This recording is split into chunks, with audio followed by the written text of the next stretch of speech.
Good morning friends. आज की सुबह की शुरुआत हो गई थी और बाहर काफ़ी बारिश हो रही थी। तो आज टॉपिक पे बात करने वाली हूँ कि हाउसवाइफ खुद को थका कैसे देती हैं, है ना। तो काम आपको कभी भी थकाता नहीं है। कुछ आदतें होती हैं जो आपको थकाती है, जिसमें से पहला है हर काम खुद करने की कोशिश करना, है ना। आप किसी की हेल्प नहीं लेना चाहती हो। हर चीज़ को परफेक्ट करने की कोशिश करना, है ना। परफेक्शन का प्रेशर इतना ज़्यादा आपके ऊपर हावी हो जाता है कि आपको थका देता है और अपने लिए कोई ब्रेक आप नहीं लेती हो। तीसरा चीज़ है ये, दिन भर काम करते रहती हो आप। इतना काम कि आप खुद ही थका हुआ फील करोगी एंड ऑफ द डे में, है ना। हर किसी की ज़रूरत को अपनी ज़रूरत से पहले रखना, ये है चौथा पॉइंट। अपना ख्याल आप पीछे छूट जाती है, आप पीछे छोड़ देते हो। मुझे सब संभालना ही है सोचना, यह एक मेंटल लोड है, स्ट्रेस है जो आपको बहुत ही परेशान कर देता है ना।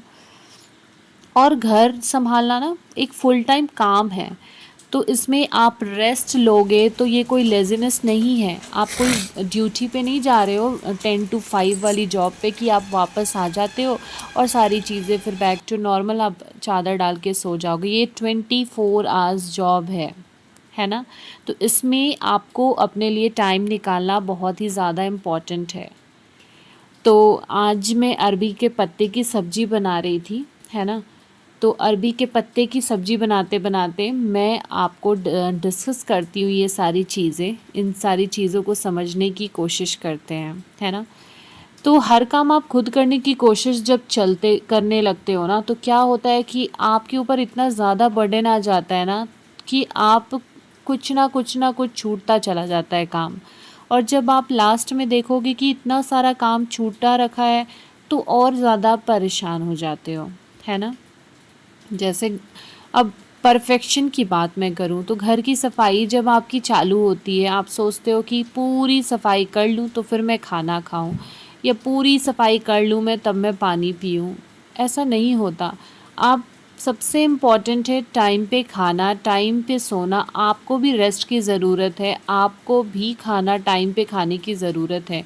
आजकल वैसे ही बीमारियां इतनी ज़्यादा बढ़ गई है कि आप अगर अपना ख्याल अच्छे से नहीं रखोगी तो फिर आने वाले टाइम में 50 बीमारियां जो आपकी बॉडी को खोखला कर देंगी, है ना। और इतनी ज़्यादा जो हाउसवाइफ इंडियन हाउसवाइफ होती हैं वो ना, मतलब किसी से हेल्प लेना को एकदम बहुत ही छोटा समझ लेती हैं कि यार वो क्या बोलेगा मुझे, मैं हेल्प ले रही हूँ, मैं एक अच्छी हाउसवाइफ नहीं कहलाऊँगी क्योंकि मैंने हेल्प ले लिया। ऐसा कुछ भी नहीं होता है, ठीक है। घर पे लोग बोल देंगे, अरे उसकी बहू तो इतना काम कर लेती है, उसकी बेटी तो इतना काम कर लेती है, आपसे क्यों नहीं हो पाता। बट ऐसा कोई प्रेशर लेने की ज़रूरत नहीं है। इन सब बातों के लिए आप ईयरबड लो, अपने कान में डालो, आराम से चिल मारो, है ना।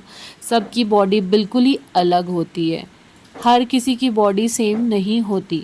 तो आप सेम काम कैसे कर सकते हो।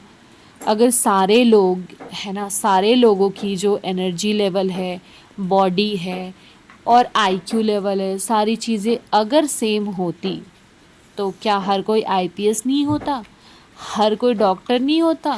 बट ऐसा तो है नहीं, है ना। तो अगर सारे लोग आईपीएस डॉक्टर और सब बन ही जाएंगे तो फिर बच्चे काम कौन करेगा, है ना। तो हर किसी की एक यूनिक आइडेंटिटी होती है और उस यूनिक आइडेंटिटी के साथ ही जीना बेहतर होता है, ना कि किसी को देखकर किसी को कॉपी करते रहना।